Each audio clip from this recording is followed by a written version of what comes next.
3,000 wild Mustangs were let loose in a Nevada desert so barren that satellite images showed almost zero grass, turning a symbol of the American West into a test of pure survival.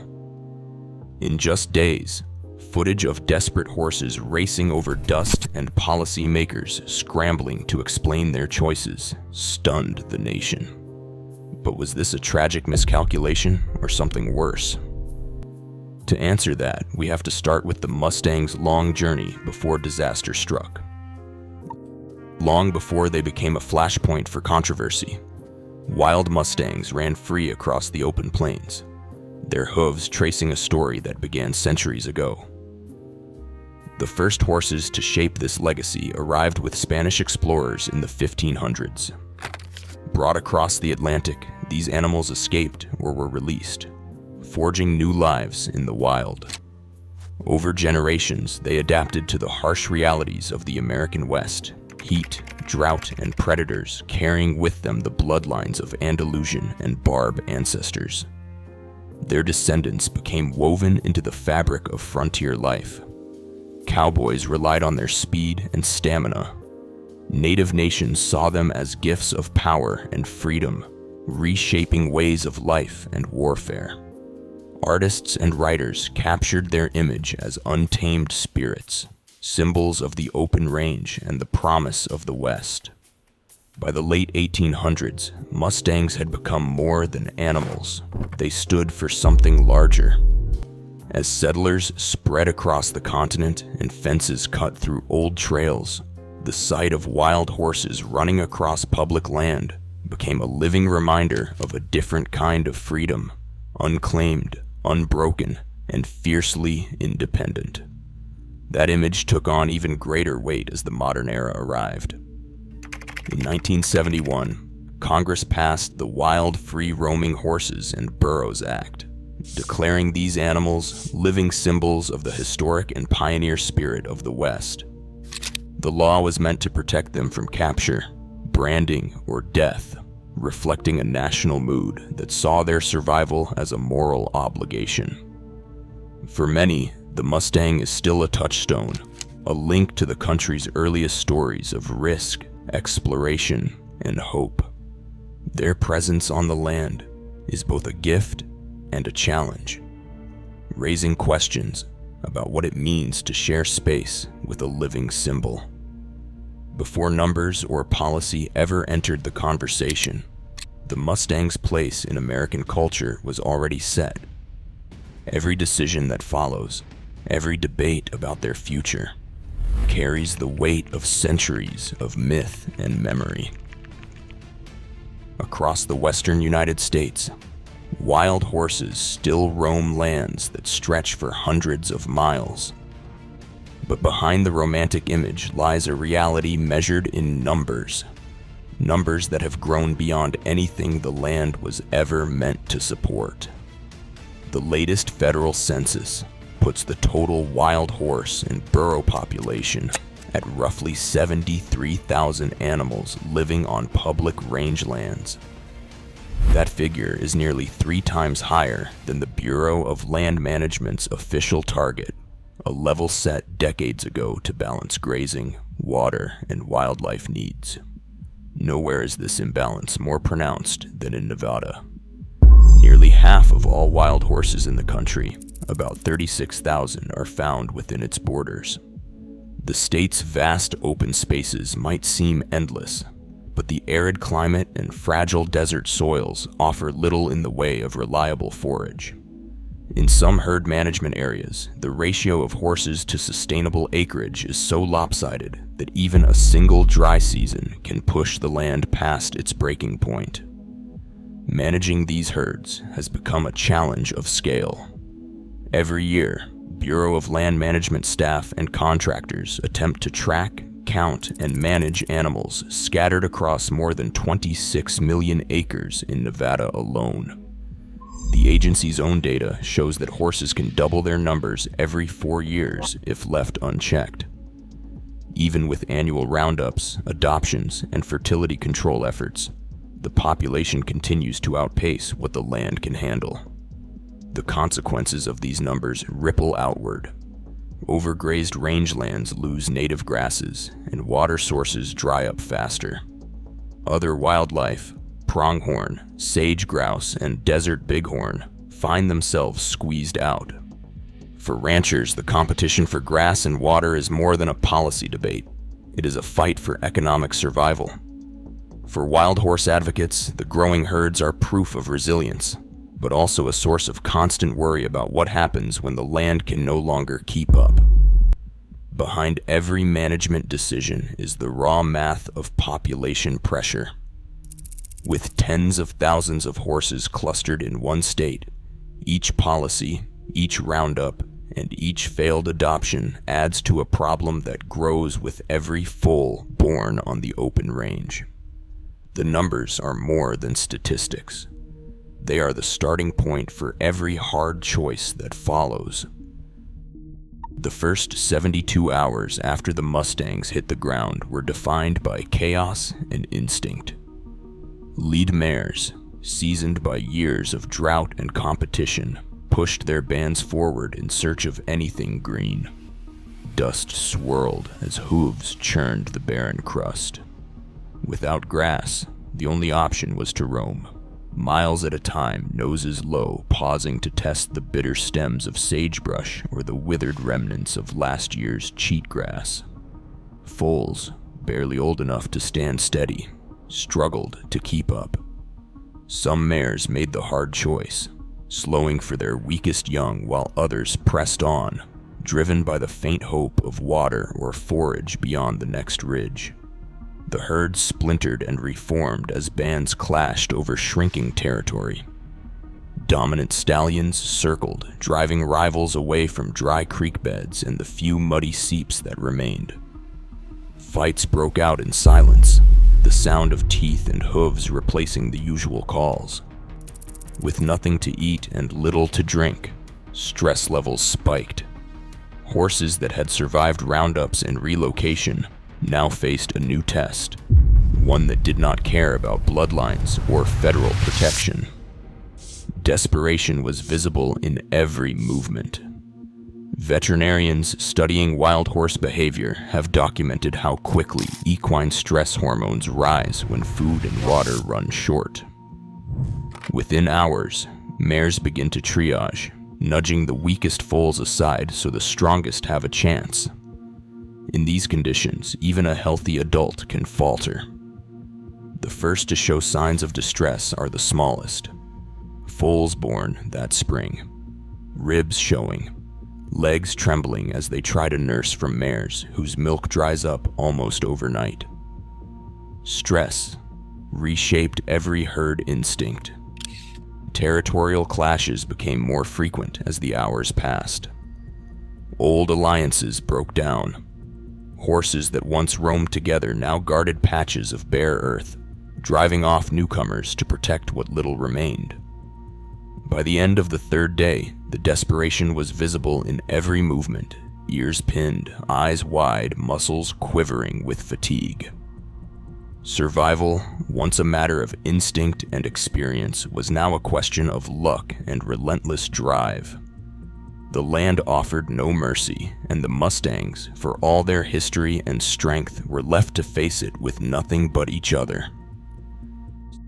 Satellite data from Nevada's rangelands paints a stark picture. The Normalized Difference Vegetation Index, or NDVI, measures the density of green vegetation using reflected light. On the ground where the Mustangs were released, NDVI readings hovered near zero for months. In satellite images, healthy grasslands glow with shades of green and yellow. Here, the pixels registered as pale brown, an unmistakable sign of bare soil and scattered sagebrush, not pasture. Soil surveys taken by field ecologists confirmed what the satellites suggested. Samples from multiple transects showed less than 1% organic matter in the topsoil. In practical terms, this means the land held almost no nutrients to support grasses or forbs. The crust was thin, broken only by the roots of old shrubs and the occasional tuft of cheatgrass. Even invasive species, notorious for thriving in disturbed ground, struggled to gain a foothold. Bureau of Land Management, or BLM, rangeland health assessments from the area listed forage production at less than 75 pounds per acre, far below the threshold needed to sustain large herbivores. For comparison, healthy grazing allotments in the Great Basin sometimes produce 400 to 600 pounds per acre in a good year. Here, the land had not recovered from previous drought cycles. Precipitation records showed rainfall at less than half the long-term average for 3 years running. Springs that once trickled through the draws had dried to dust by midsummer. The absence of grass was not just a seasonal dip. Time series satellite imagery showed a pattern stretching back years. Even after rare storms, the landscape failed to green up. The only living cover visible from above was a patchwork of low sage and brittle rabbit brush. On the ground, the brittle stems snapped underfoot, leaving nothing but exposed mineral soil. These findings were not lost on range scientists. Internal memos circulated between Bureau of Land Management offices warned that introducing additional grazing pressure could trigger a collapse in what little plant life remained. The numbers, NDVY readings, soil organic content, rangeland production estimates, left little room for debate. The site was, by every measurable standard, barren. For the Mustangs, this meant no cushion of hidden forage, no recovery after a hard journey, and no margin for error. Official records tell a story that does not match the headlines. When the first claims of a mass Mustang release in Nevada began circulating, an investigative journalist set out to verify the details. The process started with a public records request to the Bureau of Land Management's Nevada office, seeking transport orders, release schedules, and internal communications from the months in question. The agency responded with a stack of routine gather schedules and holding facility reports, but nothing in the paperwork described a release of 3,000 horses onto any Nevada rangeland.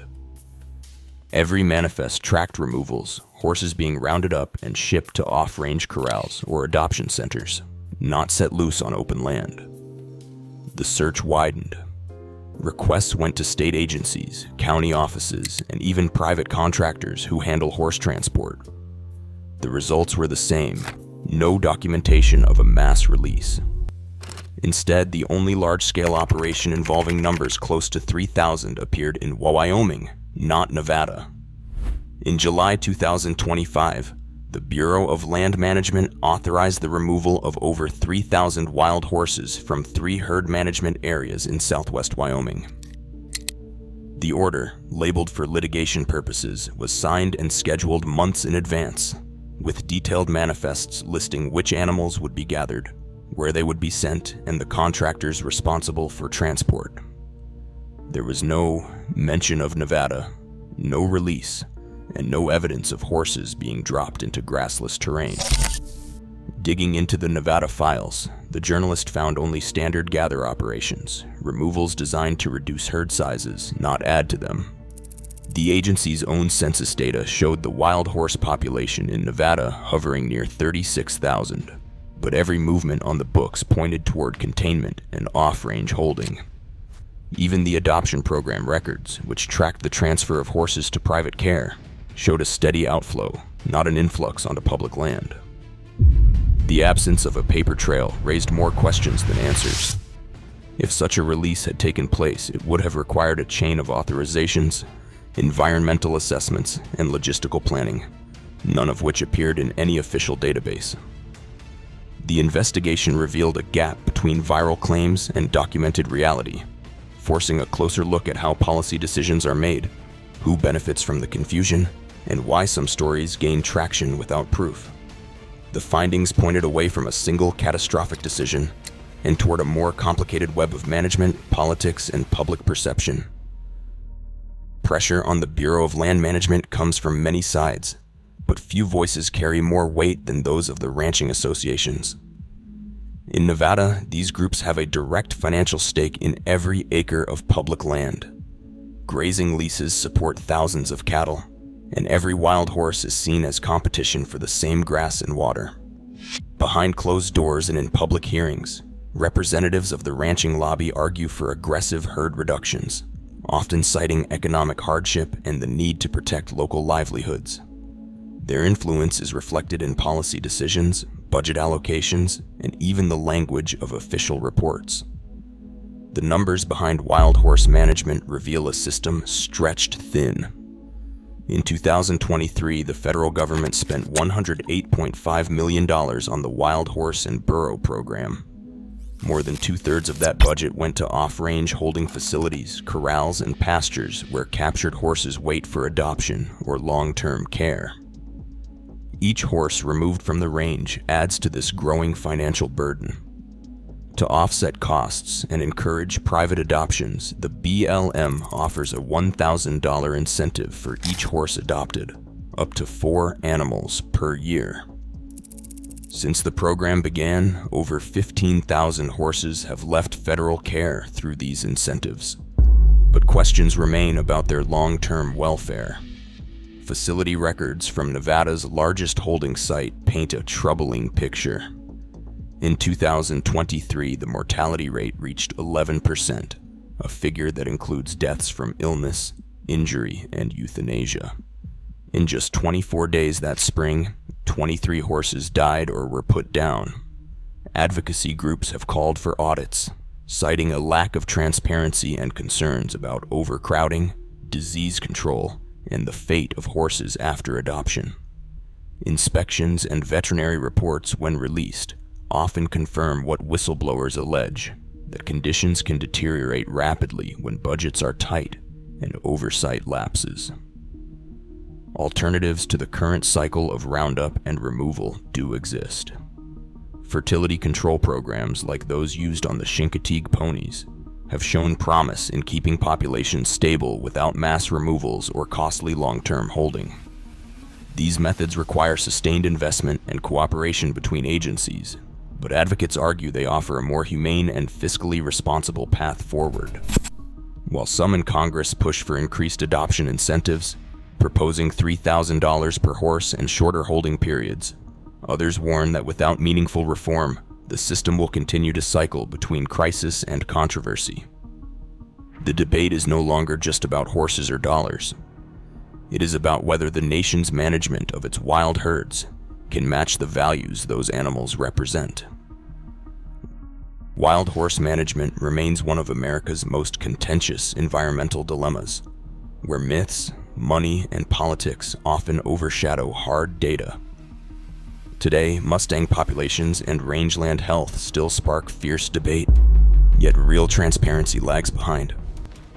Until policy is driven by science, not spectacle, animals and ecosystems pay the price. The question is, who truly speaks for the wild? Share your thoughts below.